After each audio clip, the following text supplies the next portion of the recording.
क्या तुमने सुना नहीं? यूसुफ का अपने वालिद के पास वापस लौटाया जाना, मूसी का अपनी वालदा के पास वापस लौटाया जाना, हाजरा का इब्राहिम के पास वापस लौटाया जाना, अय्यूब तक उनके बच्चों का वापस लौटाया जाना। अल्लाह तुम तक हर चीज वापस ले आता है, बस वो उन चीजों को तुमसे दूर इसलिए करता है क्योंकि तुम उन चीजों से इतनी मोहब्बत करने लगते हो जिसका हकदार सिर्फ अल्लाह है। हिम्मत नहीं हारना, कमजोर नहीं पड़ना।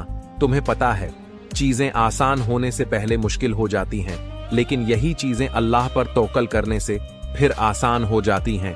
तो तवक्कल रखें उस रब पर जिसके पास हमारे तमाम मामलात का अख्तियार है। उस पर भरोसा करेंगे तो कभी नाकाम नहीं होंगे।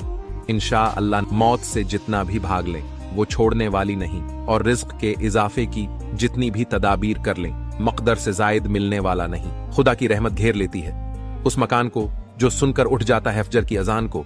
खुदा हम सबको 5 वक्त नमाज पढ़ने की तौफीक अता फरमाए।